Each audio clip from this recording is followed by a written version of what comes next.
الهيئه هتدفع 5 والمحافظه هتدفع 5 مليون. الغردقه فيها توسعات النسبه كبيره فيها توسعات كتير، فجمله الأطلوبات فيها حوالي 150 مليون.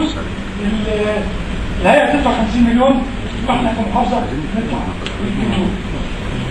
السفاجه برضه خلصت الشبكات بتاعتها، ناقص شبكات المنازل هتبقى فيها حوالي 20 مليون جنيه. الهيئه هتدفع 15 والمحافظه هتدفع 5. يصير الشبكه التواشك الانتهاء هنا برنامج دلوقتي احنا شغالين توصيلات المنازل، ده في 5 مليون تدفع الهيئه، 50 مليون اسف، واحنا هندفع 5 مليون. اجمالي الاعتمادات اللي هتدفعها الهيئه 120 مليون، المحافظه هتدفع 145 مليون مساهمه.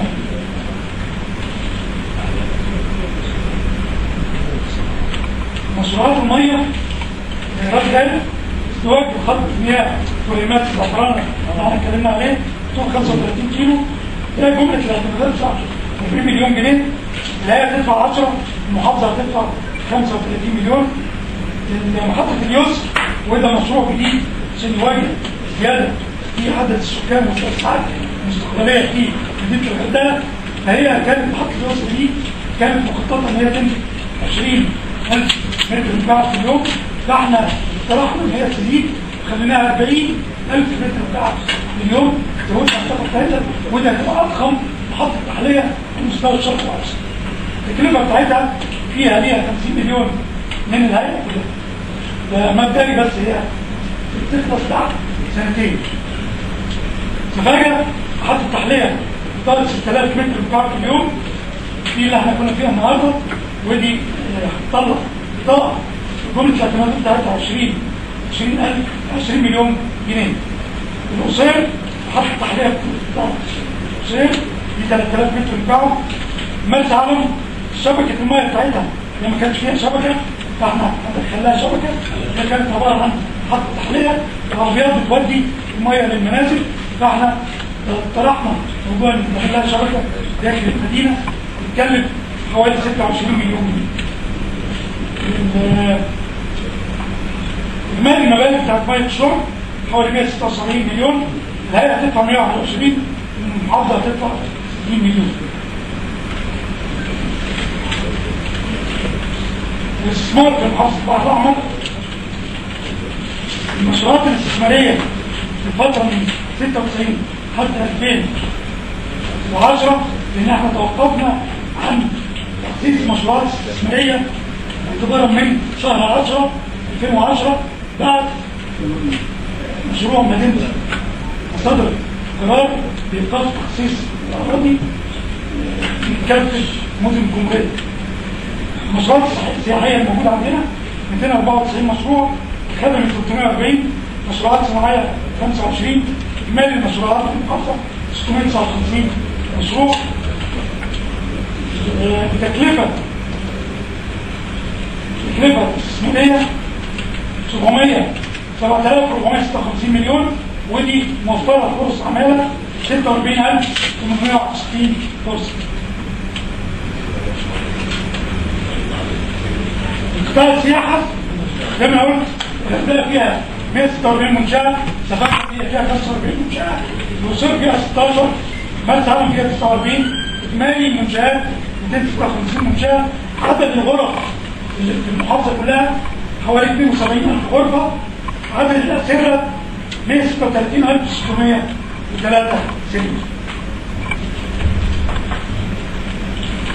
عدد النزلاء محافظه الحضاره في البحر الاحمر في 2008 حتى 2012 هو كان ده طبعا ده اسم غالي، انما النهارده 11 اغسطس لو بصينا سنه كان عندي عدد السياح كان 402 2008، كان في اغسطس 2008 كان 402 287,000. النهارده احنا في اغسطس 2012 408 035، يعني فريق ما اختلفش. ان شاء الله المؤسسات الدوليه الجديده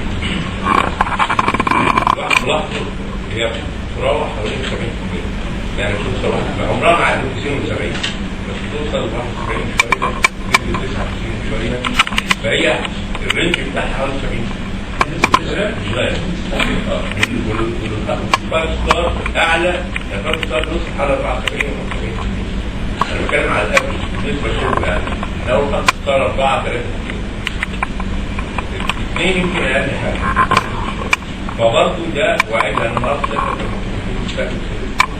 انا متاكد ده يعني فرحان يعني قلبي كده يعني الحمد لله ودي حاجه جميله يعني وكمان زي ما قلت ان نسبه الغاز بتاعت 75% اللي هي التخصص اللي هو الراجل اللي قادر راجل يدفع مش يشتري مش يعمل لان سافر واحد من كام فلوس راح مش سياحه بس الميه الصغيره جدا انا شفتها بعيد يعني انا لما بتكلم كده كان في 2 استراليين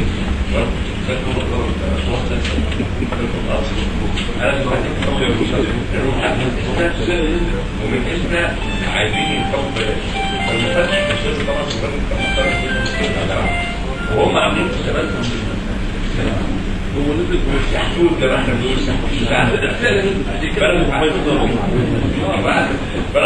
يعني احنا بنتكلم عن نوعيه الاقتصاد الحمد لله معديه 75 ودي حاجه كويسه ومبشره بالخير وده من كل سكن حتى الشغل برضه في نقطه سياده المحافظ احنا عايزين نتكلم في الصناعه يا فندم عايزين نتكلم في الصناعه مع الوزير صناعه الاهم يا فندم احنا عندنا 68% من الثروه المعدنيه الموجوده في جمهوريه مصر العربيه عندنا في البحر الاحمر عايزين مصانع يا فندم تكلفه بعد اذن عليك يا معالي الوزير تكلفه المشروعات الاستثماريه اللي عندنا يا فندم 7.5 مليار تكلفه مصنع واحد يا فندم تكلفه مصنع واحد يا فندم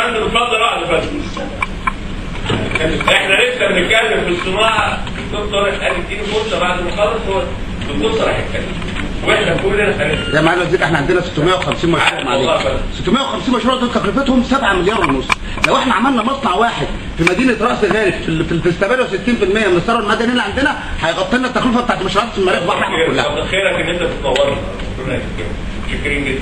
ممكن نديله فرصه بعد ما الدكتور قال اديله فرصه كاميرا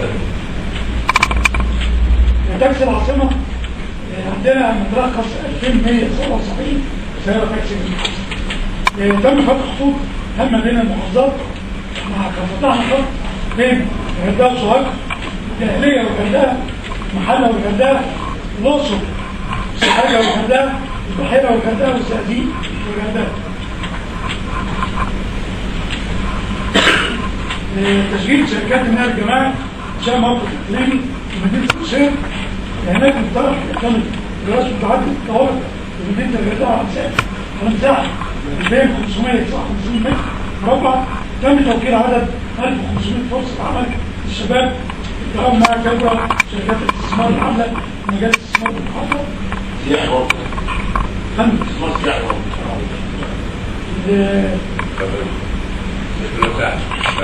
خش على الصناعه. طيب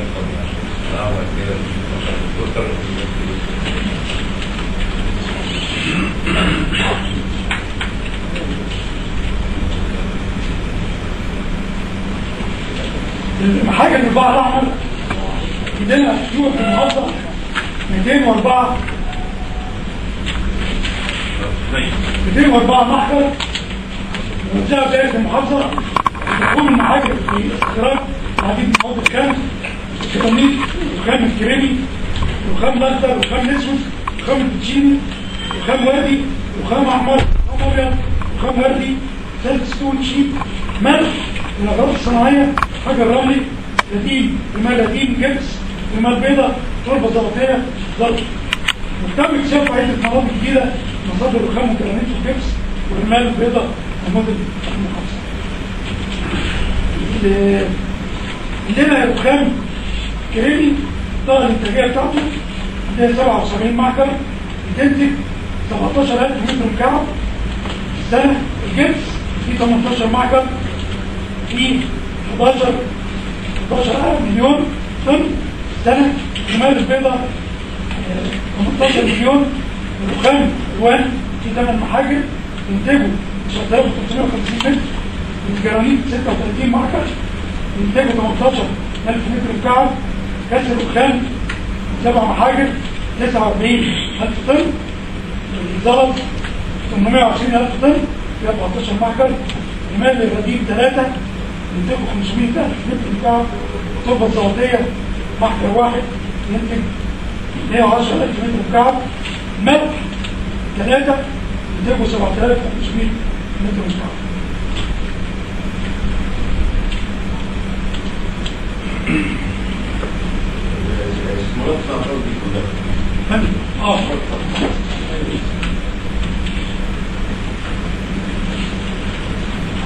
انتهت بالبحر الاحمر جبل السكري بلغت الاستثمارات 436 مليون دولار باحتياط الخام 17 مليون أوقية.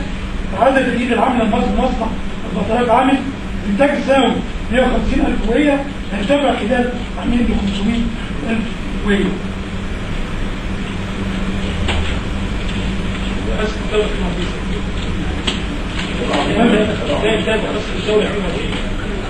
هي حسب